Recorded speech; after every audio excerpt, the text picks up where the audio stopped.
Everybody, so want to do a video, a little insight to basically how my brain works, which is kind of scary probably, on when I find potential rental properties, which again is extremely hard. I think in the last two and a half years, we have only been able to purchase one property that was listed on the MLS for a rental. The other ones were just kind of unique situations, right place, right time, somebody that knew me or somebody wanted to sell, and this is what they wanted, right, and how it all worked out on there. But I seen one today. I had this, was going to do it on the way, and then I got a phone call that sidetracked me. But I just finished looking at the property, so that's why the post kind of, or the that's how it reads, but I'm actually kind of post there, so I'll have another little bit of what I found out after I looked at it. So photos look great online. The price point was $250,000. It was a 4-bedroom, 2-bath out here in Roane County. And the thing what I kind of do like rentals out in some of these rural areas, I know it kind of sounds weird, but you know, even from my house, right, this is 35 minutes. I know handyman in the area, right, so I'm not scared of, you know, some weird, you know, small little repair type stuff. Something goes wrong, you get somebody out there quickly. But because I have several in Morgan County, and then majority of them again are going to be in Knox County there. But seeing it, so 4-bedroom, 2-bath, I went immediately right when I seen it. I was like, photos look good, doesn't look like an easy work, looks move-in ready. Price point, honestly, for real estate, looks like kind of looked like a deal on paper. So I was like, all right. So I actually called the agent. I was like, all right, what's wrong with it? He kind of just told me, you know, nothing they're aware of, just a little bit dated, you know, has some older qualities, but as far as, you know, what they know, everything is really, you know, good, nice working condition. Again, just dated.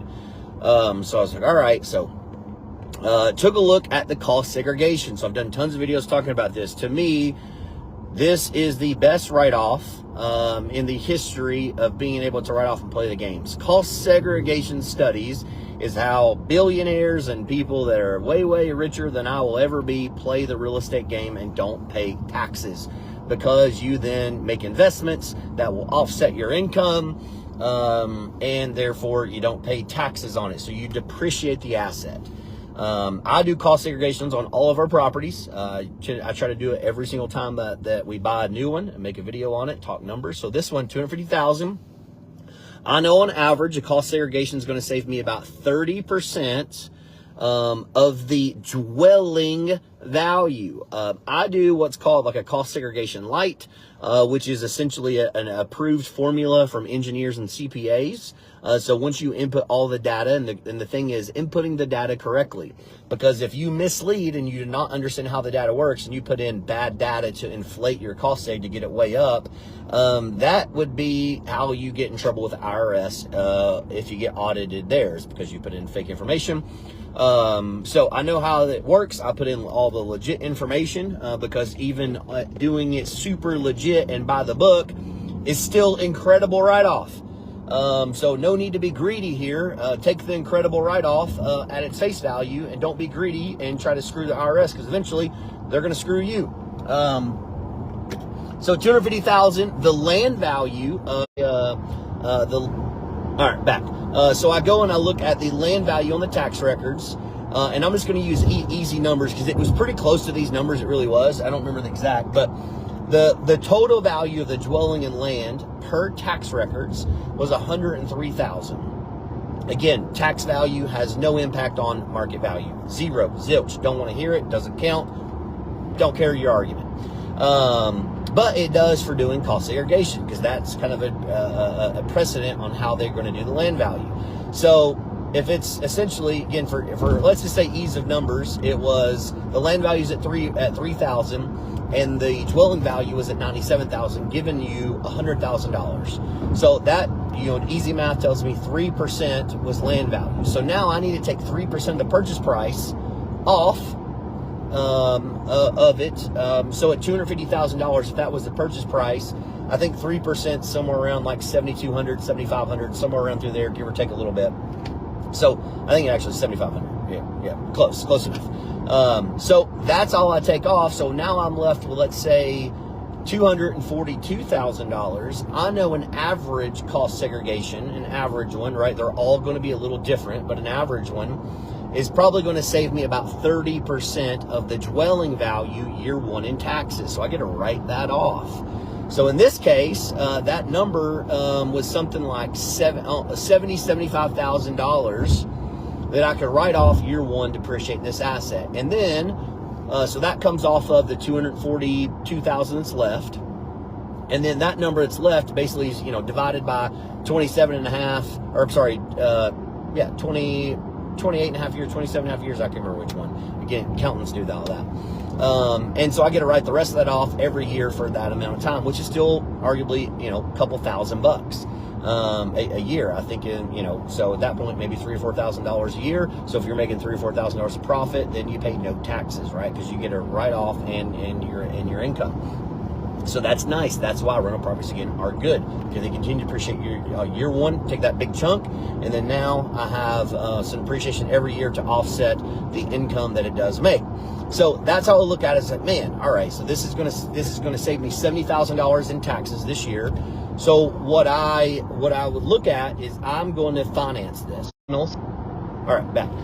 So I know for a commercial loan, I got to put 20% down. So 20% of, let's say, $250,000, right? That's $50,000. Well, so I can give $50,000, and then I can get back a write-off for $70,000. So that means I don't pay taxes on the $50,000 I gave. I got another $20,000 I can write off and keep. Boy, that sounds really nice year one, right? That's how you play the game, people. So that means, man, that's really nice. So I'm already winning on the front end of basically being able to keep $20,000 a year, or this year, tax-free. So fantastic there. So the cost seg looked fantastic. That's really good. Rule of thumb, I don't really want to see the cost seg, the land value, more than probably 12-15%. Anything under kind of 12% is usually a pretty good situation, and you'll have a very good cost segregation study at that point. So moving on, I looked at rentals, right? So I was looking at rentals in the area. How much would a unit like this rent for? So I went and was looking. Not a lot of rentals available. That's always good. Not a lot of rentals this size available. And then I was kind of looking, you know what? I could probably rent this house for $1,700, $1,800 a month at a 6.5% interest rate, which is, I was just ballparking. Hopefully it'd be a little bit lower than that, but I always like to err on the high side of where my numbers were. So if I got a 25-year commercial loan, because that's what the terms, and at 6.5%, I put 20% down, so I'm financing $200,000. My monthly payment would have been somewhere around $1,600 with all my, taxes, insurance, everything included. So if I was renting it out for $1,700, $1,800, I'm only making $100 to $200 a month, which, right? You're like, well, that don't make any sense, Stephen. Yeah, I agree. There's not much to make there, but I'm not worried about the $100, $200 in making it a month. Right? Because I think I'm going to get on the right side of an asset. It's going to go up in value, right? So it's going to go up in value. I can write off, let's just say, an additional $3,000 of value every year. So $3,000 of income over here I can write off. So basically get to make that tax-free, which is very nice. And then year one, I get to write off $70,000. So that's the key, right? Year one, $70,000. You know what? If I really wanted to play the game aggressively, and in 1 to 2 more years, then I turn around and I 1031 exchange it.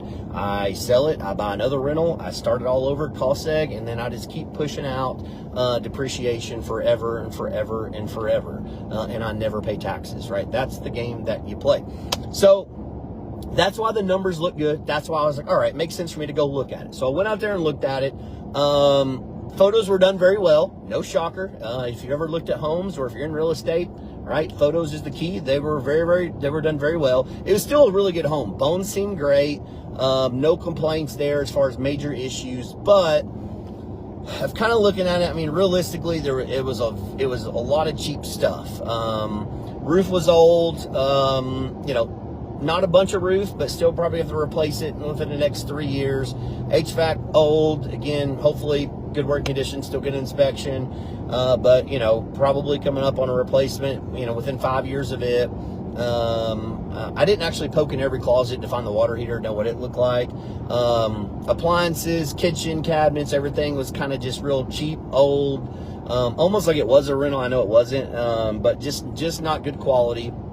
There's 2 bedrooms, 1 bath upstairs, split. So you had a bath in the middle, 2 bedroom size, good sized bedrooms. They were nice. Bathroom, again, super dated. Again, works, but very dated. And then the downstairs bathroom, I don't know why, and I forget what it's called, but it's one of those like tile showers where it's like a little cubby hole. It's like a cubby hole tile shower, and it's like there's like no ventilation, and it's kind of weird. It's always like the smallest shower ever, and it's like you have to just like break it with a sledgehammer. I probably, in being a real estate, should know what that's called, but I know it's like little bitty tiles, and it's usually like blue and green and weird old colors and pink. The downstairs bathroom had that. I don't like that at all because it's a pain in the butt and it's expensive to get out. Really need probably just a regular, insert shower or a shower tub combo down there. So prices are, my brain's already going up at the cost. There's a few safety hazards have to get touched up for being a rental property because you don't want your tenant to sue you there. And ultimately kind of looking in the as-is condition. Sure, it is move-in ready, livable. But now I look at, being in this, we have 19 rentals. The last thing what I want to do is rent to a pain-in-the-ass tenant. Now, sometimes you don't know. We try to put ourselves in the best position possible to get the best tenant possible because we are not slumlords. We fix everything. We communicate. We're always available. We're always happy to help. Hey, even though we're in contracts and something weird happens, you need to be a little bit late for a payment, everything's good, we're not going to charge you, right? We try to go above and beyond to help our tenants because we want to keep them. We don't want turnover. And for the most part, we very, very rarely raise rent. If we do, it's a very minimal amount. Not even keeping up with really inflation, if anything, because we want to keep good tenants. But I was like, man, I feel like that the quality of tenant as this home sets, in the location that it sets, with the amenities that it has, it's not going to recruit, and we're not going to be able to put the quality of tenant in it that we want. And in doing so, I think we have a higher risk of somebody, not paying rent on time, damaging the property, being a crazy person. So it's things you got to look at, right? Things you got to look at is what is the quality of the tenant you're going to put in there. Because if you get a quality tenant in there, you can take a little bit less money, a little bit less hassle. But you get somebody in there that, they don't take care of your things, they don't appreciate it. They're, no credit, low credit, whatever the things are, right? And they, 3 months behind, right? Well, 3 months behind, it takes 90 days to get somebody out of the place. And then, you go to court, judge agrees in your favor. They don't have a job. How can you garnish wages? You're out. Now you're out 6 months of rent. They destroy the place on the way out. It's just not worth it. We've only ever had to evict one time. And it did work out. They had a job. We did garnish wages. We even tried to work with them in a payment plan to where we didn't garnish wages, and they missed the payment plan. And we ended up garnishing wages and getting money back in like 6 months, where it was going to take like 2 or 3 years to get the money back. So these are all things what my brain was, I consider, I take into factor when I'm looking at properties. So ultimately for me, as it sets, doesn't make sense to buy. It's new on the market, so I'm sure they're not going to be very negotiable. This thing's sitting on the market, right? Probably getting it for $30,000 less. And what I would do, right, is here's how I would probably play the game. Is if I could probably get the place for $30,000, I would probably put, $8,000-$10,000 of that towards my closing, pay my closing costs, and the other $20,000-$22,000 laying around, I'm going to probably send that to a contractor of mine to come in and do the work. Probably going to go ahead and replace the roof. Probably going to go ahead, do some updates to it to where I can bring the unit up to maybe increase rent a little bit, to then also get a higher quality of tenant because it has higher quality finishings and fixtures. That would probably make the most sense to me. That's how I would do it. So arguably I would still end up paying on paper like $250, but if I could get $30,000 back in those concessions, that's what I would do as an investor. I would rather use somebody else's money than to buy it at $220 and make $150 more a month in profit. No, I'd rather buy it at $250, get $30,000 in cash back to basically offset those. So wanted to share that video. Again, just how my brain works. I'm not saying this is what you should do or this is how you buy 10,000 houses and I'm a guru and blah, blah, blah. It's all that fake crap. And those people on those houses off YouTube, those are all fake pieces of crap. Don't buy their courses. If you have questions on how rentals work and how does the tax work, I'm happy to answer questions at zero cost for you. There are things you can do, yes, that make sense, but there is no buying houses, other people's money, and I don't intend. No, that's just crap. You're fluff. You're losing your money. It doesn't work like that. Why would they create competition for themselves? It doesn't make any sense. So, as always, if you got questions, holler.